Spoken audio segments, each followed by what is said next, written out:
A psicanálise, eu sempre lembro o que o Freud diz, acho que num livro, se não me engano, é que sobre o amor. Ele caracteriza a psicanálise como uma metapsicologia semiológica, terapêutica e ponto. E que tem coisas que da filosofia não é interessante. A psicanálise não está se preocupando, embora ela ajude sim, em extensão, a gente pensar o mundo e as coisas, né? Claro que tem isso, né?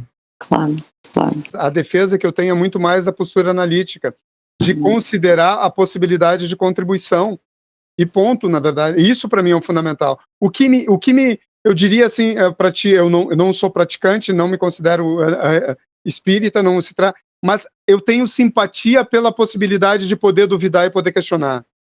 Eu tenho simpatia de que a minha lógica não tenha que aceitar dogmas que são absurdos. Por exemplo, gente, eu não preciso de um corpo, um espírito não precisa de um corpo. A ressurreição é uma farsa. É uma farsa do ponto de vista divino. Eu não preciso, o corpo apodrece, a essência é o espírito. Não. Então, assim, eu quero poder dizer, olha, gente, não, para mim é ilógico, é retrocesso, é involução, tu valorizar o que apodrece em detrimento à essência. Então, e essas coisas sempre afastaram a pesquisa científica por causa dessas coisas assim, né? Sim, porque dentro da Igreja Católica e as suas adjacências, não existe discussão sobre isso. Não existe questionamento.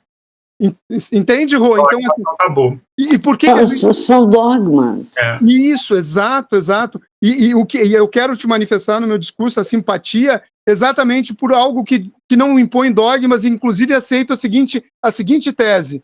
Se amanhã descobrirmos que estávamos errados pela nossa percepção, mudamos. Kardec diz isso em Obras Póstumas. Isso. Então, voltamos a Kardec. Duvido, logo penso.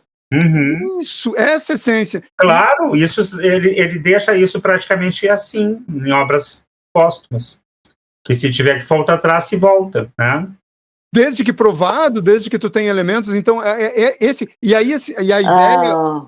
O volta atrás aí, pegando, eu gosto sempre de brincar com as palavras, tá? Porque a gente está falando de reencarnação, eu volto atrás. Exato. O X que é maravilhoso, adorei.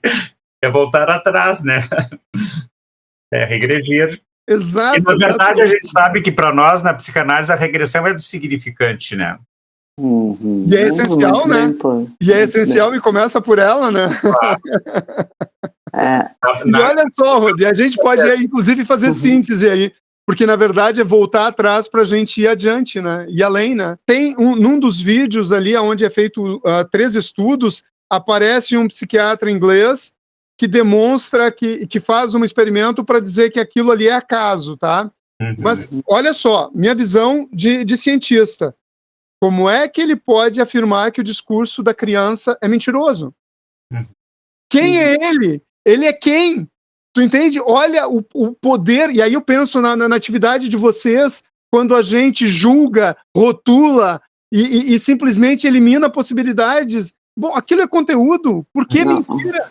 Até porque para uma criança de 3 anos, como é que tu diferencia imaginação de verdade?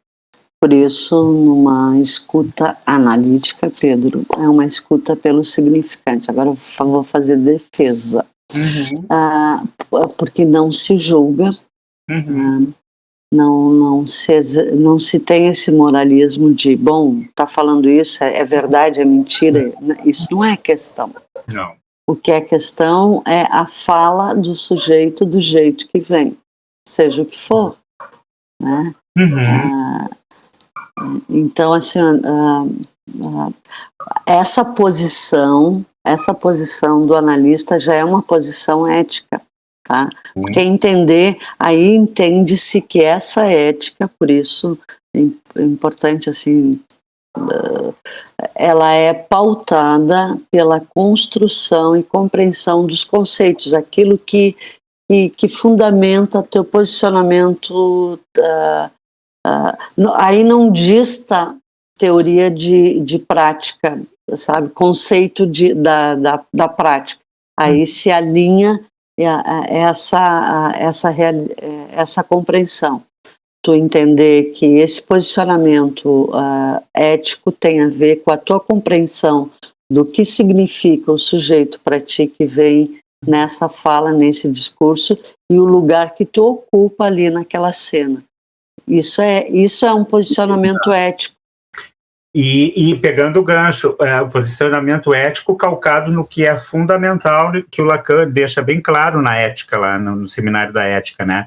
Que a gente não pode se arrepender de ser desejante, né? Então, isso é fundamental. Tu pensar assim, agora me ocorreu pensar assim, no campo do ontológico, o mais importante não é eu ver o meu analisando como transpessoal ou não transpessoal, mas ele como sujeito de desejo. Isso. É fundamental. E assim, sempre tu vai ver, quando eu estiver falando do lugar do terapeuta holista, do espírita, é uma coisa. Agora, quando eu estiver falando do lugar do analista, eu vou ir por essa mesma via da rua. É isso que importa. E isso é o que torna a psicanálise rica e aberta para acolher o que vier do discurso do nosso paciente, né? Né? A gente tem que estar em atenção flutuante, e a regra básica é vale falar o que vier na cabeça, então não posso estar ali com pré-julgamento, a minha postura tem que ser fenomenológica e ver o que para ele é importante como sujeito de desejo. Se ele acredita em vida passada, se ele não acredita, isso para mim não é o que importa, porque o Lacan deixava bem claro que a gente dirige a análise, não a vida do sujeito. A gente vai ajudar ele a dirigir. Mas olha só, gurizada, o que me apareceu agora aqui assim como um exemplo, né, para a gente poder ver como essas abordagens elas podem resultar também em sofrimento.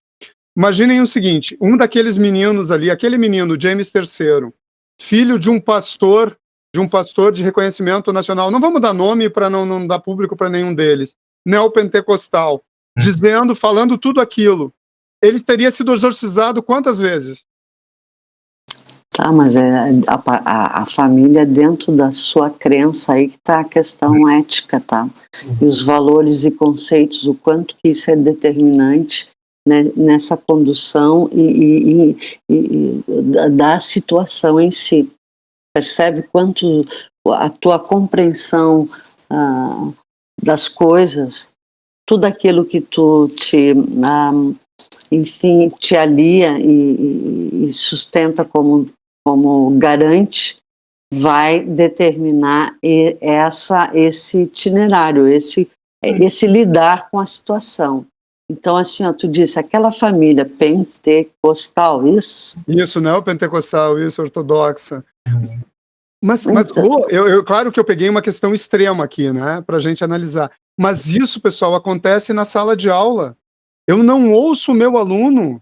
A gente não coloca o ser ali, o sujeito, como produtor de discurso, e a gente não ouve, a gente julga, enquadra, e vocês entendem como o quanto a atividade de vocês é essencial em várias áreas. O escutar, gente, é o escutar, é o dar o direito à pronúncia, é falar, é dar significado, é escutar.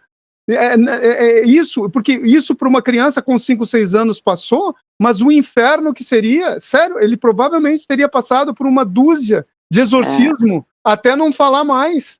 É isso aí. Quando tu diz assim, o quanto a profissão de vocês é importante, então vou reiterar, tá? Perguntaram para Jean Berger, já falecido, psicanalista francês, assim, renomado na clínica infantil, né? Clínica infantil eu acho redundância, porque toda a clínica é do infantil. O inconsciente é o infantil. Verdade. É verdade. Sim, não, independente se tu tem 5 ou 90, né? É verdade. Isso.